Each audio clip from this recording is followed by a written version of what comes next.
Jésus sur la montagne des Oliviers. Lorsque Jésus, après l'institution du Très Saint Sacrement, quitta le Cénacle avec les 11 apôtres, il commença à s'affliger et sa tristesse alla toujours croissant. Il conduisit les 11 par un chemin détourné dans la vallée de Josaphat, vers le mont des Oliviers. Au moment où ils franchirent la porte du Cénacle, je vis la lune, qui n'était pas encore tout à fait pleine, s'élever au-dessus de la montagne. Le Seigneur, en traversant la vallée avec les disciples, leur dit qu'il reviendrait au dernier jour pour juger le monde, mais non plus pauvre et impuissant comme il est aujourd'hui, qu'alors les hommes auraient grand peur et crieraient « Montagne, tombez sur nous ».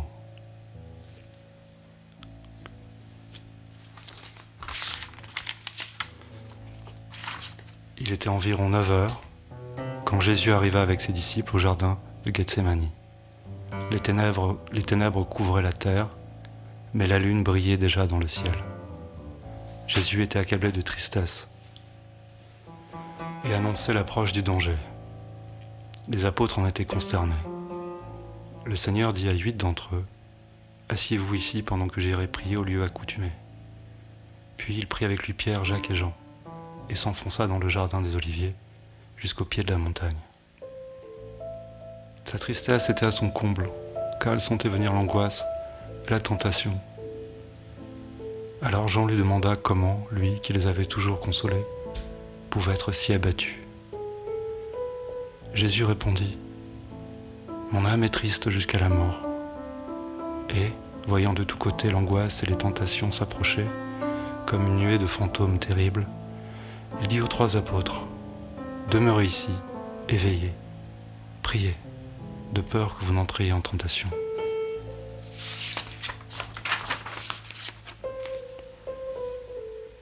Chapitre 2.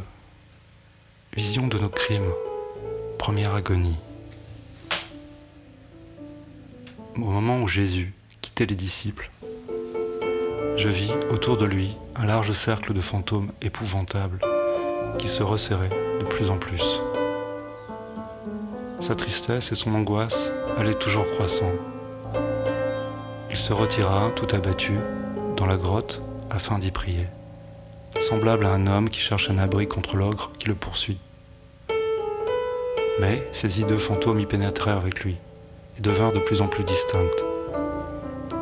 Hélas, cette étroite caverne semblait renfermer l'horrible et effrayant tableau de tous les péchés commis depuis la chute de nos premiers parents jusqu'à la fin du monde, et celui des châtiments qui devaient les expier. C'est ici, au pied de la montagne des Oliviers, qu'étaient venus Adam et Ève, chassés du paradis, sur la terre inhospitalière. Ils avaient gémi et pleuré en ce même lieu. Je sentis clairement que Jésus, en s'offrant la justice divine comme victime de satisfaction pour les péchés du monde, faisait rentrer, en quelque sorte, sa divinité dans le sein de la Trinité très sainte. Il voulut que sa passion fût infinie pour expier le nombre infini de nos fautes et que d'innombrables souffrances, rameaux de l'arbre de l'expiation, se répandissent dans toutes les puissances de son âme divine et dans tous les membres de son corps sacré. Ainsi, anéanti et livré à sa nature humaine, il tomba sur son visage, accablé d'angoisse, perdu dans une tristesse infinie, et priant Dieu. Alors, tous les péchés du monde lui apparurent sous des formes sans nombre, et dans toute leur laideur. Il les prit tous sur lui, et s'offrit dans sa prière à la justice de son Père céleste, afin d'expier par sa passion toutes ses offenses. Satan s'agitait d'une manière effrayante, et avec autant de dédain que de colère, au milieu de toutes ces abominations. Sa fureur allait toujours croissant contre Jésus.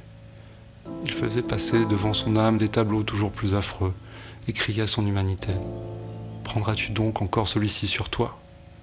Comment satisferas-tu pour tant de crimes ?» Jésus prit sur lui tous ses crimes. Mais son cœur, ce cœur qui seul aime Dieu et les hommes, du pur et parfait amour, sentit dans ce désert de désolation l'horrible fardeau de ses péchés sans nombre. Il en fut accablé d'épouvante et de douleur. Hélas, j'en vis tant de ces crimes qu'une année ne suffirait pas pour les énumérer. En un mot, Satan présenta devant l'âme agonisante de Jésus, afin de l'ébranler, tout ce que le tentateur eût reproché au moment de la mort, un homme ordinaire qui eût fait toutes ses actions sans l'inspiration d'en haut. Car il ignorait que Jésus fut le Fils de Dieu, et le tentait seulement comme le plus juste des hommes. J'ai vu le tableau de tous les crimes pour lesquels les seigneurs souffraient comme victimes d'expiation, et j'ai senti le fardeau de toutes les accusations que le tentateur faisait peser sur lui. Parmi les péchés du monde entier, dont Jésus s'était chargé, je vis aussi les miens.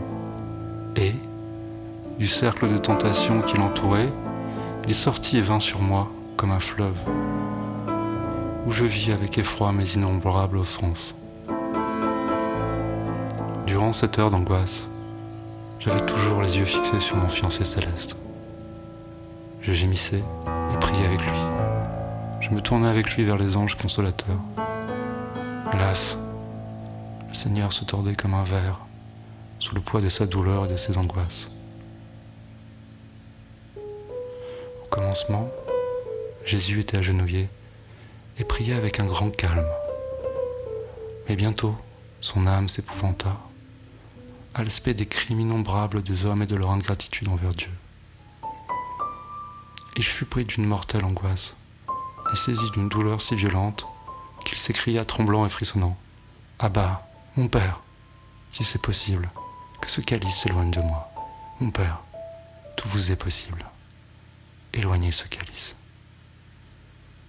Puis il se recueillit et dit : « Cependant, que votre volonté se fasse, et non la mienne. » Sa volonté et celle de son Père étaient une, mais, livré par son amour à toute la faiblesse de la nature humaine, il tremblait à l'aspect de la mort. Je vis la grotte remplie de fantômes effrayants, tous les péchés, toutes les méchancetés, tous les vices, toutes les ingratitudes, toutes les peines l'accablaient à la fois. En même temps, les épouvantements de la mort et de la terreur qu'il ressentait à la vue de toutes ces souffrances expiatoires le pressaient et l'assaillaient sous la forme de spectres hideux. Il joignait les mains, il frémissait, il tremblait. Une sueur froide courait sur tout son corps. Enfin, il tomba la face contre terre. Il se releva, ses genoux chancelaient, il le portait à peine. Ses lèvres étaient livides, ses cheveux se dressaient sur sa tête. Il était tout défait et presque méconnaissable.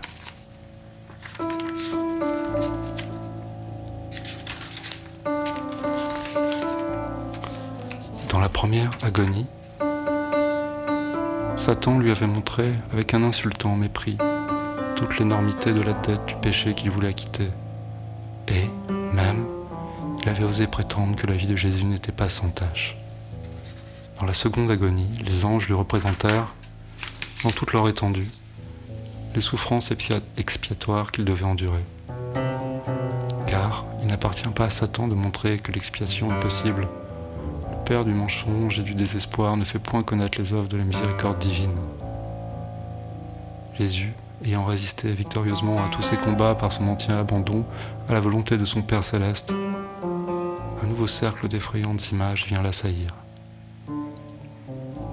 Il se fit cette question poignante que se pose avant le sacrifice tout homme qui se dévoue. Quel sera le fruit de ce sacrifice ? Et le tableau du plus terrible avenir accabla son cœur plein d'amour.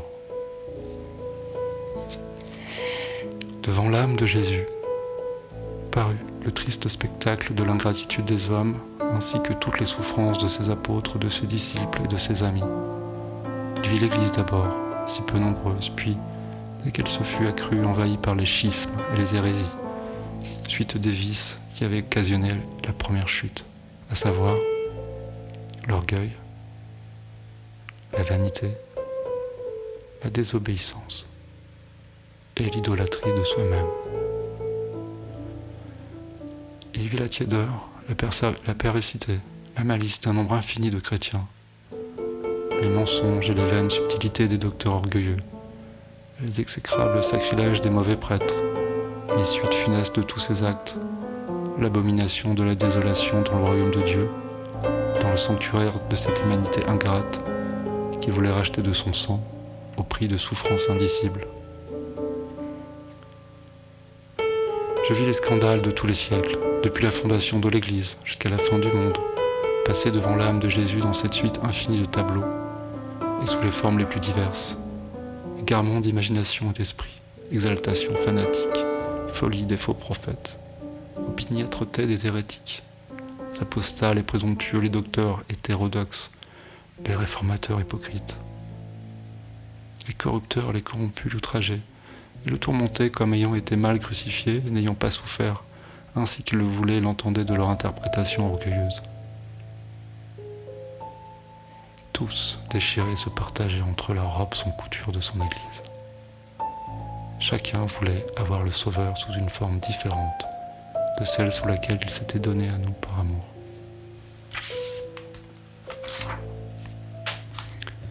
Jésus les vit tous, il pleura sur tous. Il voulut souffrir pour tous ceux qui refusaient de porter leur croix après lui, dans la ville bâtie sur la montagne, et qui ne voulaient pas le voir dans sa fiancée, dans son église fondée sur le roc, à laquelle il s'était donné lui-même dans le très saint sacrement.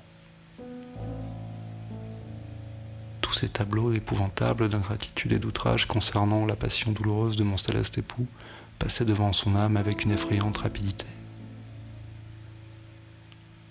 Je vis Satan, sous les formes les plus hideuses et les plus variées, entraîner dans l'abîme des âmes rachetées par le sang de Jésus-Christ, et qui même avaient reçu l'extrême onction. Le Sauveur vit avec une profonde douleur toute l'ingratitude, toute la corruption des premiers chrétiens, de ceux qui vinrent ensuite, de ceux de notre époque et de ceux de l'avenir. La voix du tentateur répétait sans cesse: voilà les ingrats pour lesquels tu veux souffrir. Et l'âme du Fils de l'homme, à l'aspect de ces terribles apparitions, était accablée, sous le poids d'une indicible angoisse. Jésus se tordait les mains. Souvent, il tombait comme écrasé sur ses genoux, et sa volonté humaine luttait avec tant de force contre la répugnance à tant souffrir pour cette race ingrate que la sueur, en larges gouttes de sang, coulait de son corps jusqu'à terre. Dans sa détresse, il regardait autour de lui comme pour chercher du secours, et il semblait prendre le ciel, la terre et les astres du firmament à témoin de ses souffrances. Je crus même l'entendre s'écrier: est-il possible de supporter une telle ingratitude? Répondez-moi, je vous prends à témoin. Alors la lune et les étoiles parurent s'approcher, et je vis à ce moment la clarté augmenter autour de lui.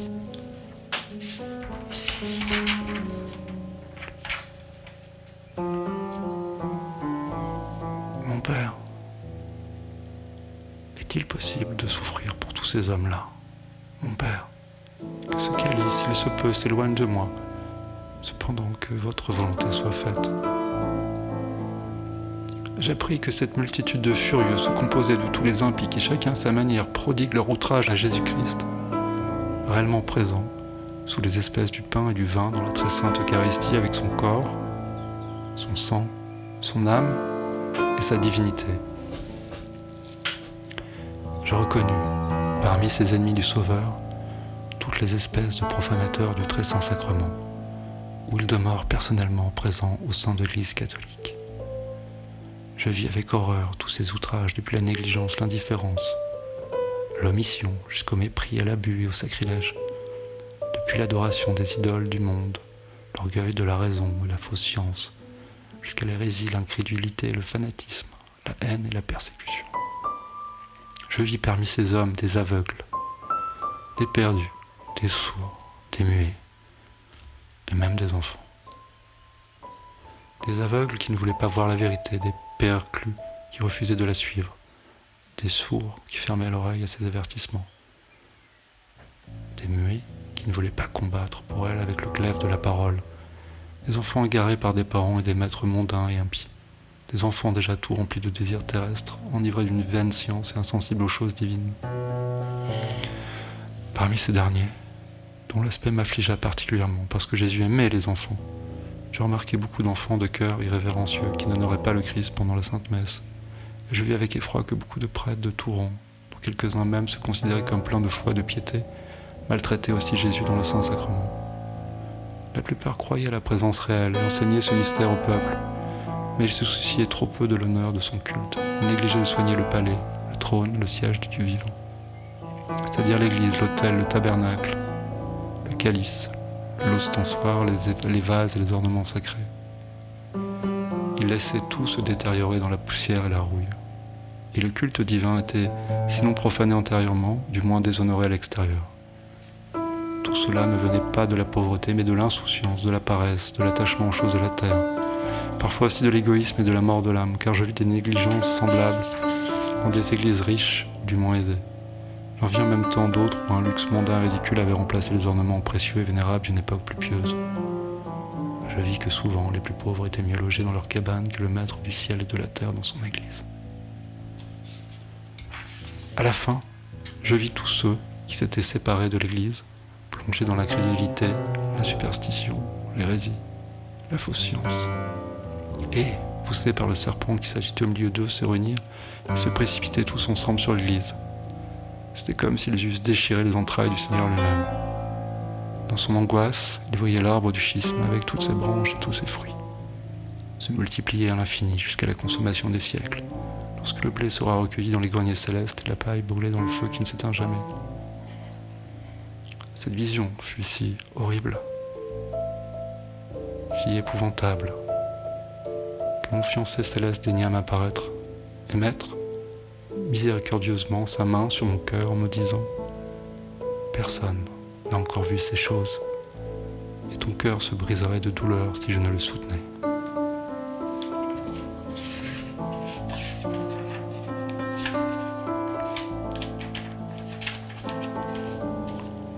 Chapitre 4. Jésus ranimé par la vue de notre salut, vision de toute la passion qu'il accepte, troisième agonie.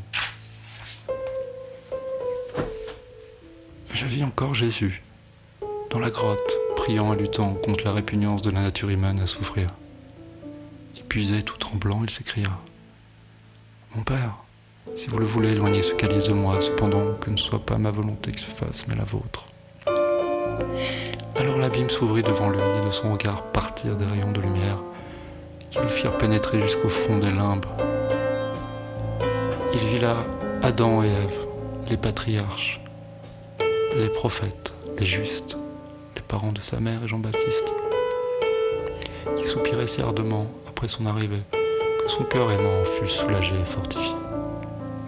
Sa mort devait ouvrir le ciel à tous ces captifs qui languissaient dans la prison, d'où il devait aller les retirer lui-même.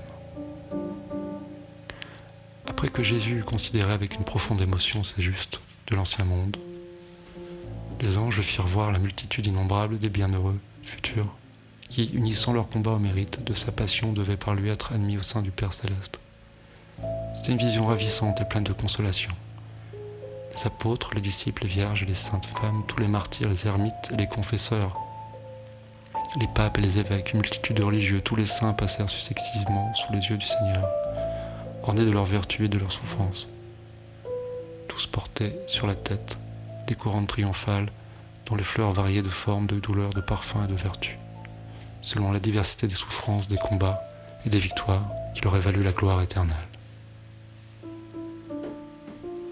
Tous les mérites de leur vie et de leurs œuvres, la valeur de leur lutte et de leur victoire, l'éclat de leur triomphe, provenaient uniquement de leur union au mérite de Jésus-Christ.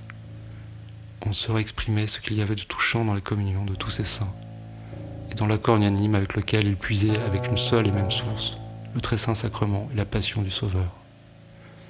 Rien en eux n'était l'effet du hasard. Leur conduite, leurs œuvres, leurs souffrances, leurs victoires, leur apparence et leur figure, toutes ces choses si diverses donnaient une unité infinie, où régnait l'harmonie la plus parfaite. Et cette unité provenait de l'éclat qu'ils tiraient des rayons d'un soleil unique, la passion du Sauveur, du Verbe fait chair en qui était la vie, lumière des hommes qui louient dans les ténèbres et que les ténèbres n'ont pas comprises. C'est la communauté de saints futurs qui passait devant l'âme du Seigneur. Il se voyait ainsi placé entre le désir ardent des patriarches et la marche triomphale des bienheureux à venir, et ces deux troupes en se complétant l'une l'autre formaient autour du cœur aimant du Rédempteur comme une couronne de victoire. Ce touchant spectacle versant un peu de consolation dans le cœur du Seigneur, qui prenait sur lui toutes les souffrances du monde. Ah, il aimait tellement ses frères et ses créatures, qu'il aurait volontiers tout souffert pour sauver une seule âme. Comme ses visions se rapportaient l'avenir, elle planait à une certaine hauteur. Mais bientôt ce consolant tableau disparut et les anges lui montrèrent sa passion tout près de terre, parce qu'elle était proche. Je vis toutes les scènes s'en dérouler très distinctement devant lui, depuis le baiser de Judas jusqu'aux dernières paroles sur la croix. Je vis là tout ce que je vois dans mes contemplations sur la passion. La trahison de Judas, la fuite des disciples, les outrages prodigués chez Anne et Caiaphe, le reniement de Pierre, le jugement de Pilate, la dérision d'Hérode, la flagellation et le couronnement d'épines, la condamnation à mort, les chutes sous le fardeau de la croix, la rencontre de la très sainte Vierge, le suaire de Véronique, le crucifiement, les outrages des pharisiens, la douleur de Marie, de Madeleine et de Jean, le coup de lance dans le côté. En un mot, toutes ces souffrances, jusque dans les moindres détails, passèrent successivement sous mes yeux. Le Seigneur, dans son agonie, voyait tous les gestes, pénétrait tous les sentiments et entendait toutes les paroles de ceux qui devaient l'entourer pendant sa passion. Cependant, par amour pour l'homme, il se soumit à subir tout cela. Ce qui l'affligeait le plus cruellement, c'était la nudité dans laquelle il devait paraître en expiation des impuretés de l'homme. Il demanda d'être délivré de ce supplice et il fut exaucé. Car je vis non pas un des bourreaux, mais un homme compatissant, lui apporter une ceinture dont il se couvrit. Jésus vit et ressentit aussi la douleur actuelle de sa mère, que la compassion avait fait tomber sans connaissance entre les bras de ses deux amis, au milieu de la vallée de Josaphat. À la fin des visions de la Passion, Jésus tomba sur le visage comme un mourant. Les anges disparurent, les tableaux s'évanouirent. La sueur de sang coula plus abondante, et je la vis traverser ses vêtements. Une profonde obscurité régnait dans la grotte. Je vis alors un ange descendre auprès de Jésus. Il était plus grand, plus distinct et plus semblable à un homme que ceux qui s'étaient montrés dans la vision précédente. Il était revêtu comme un prêtre d'une longue robe flottante et portait dans ses mains un petit vase de la forme d'un calice.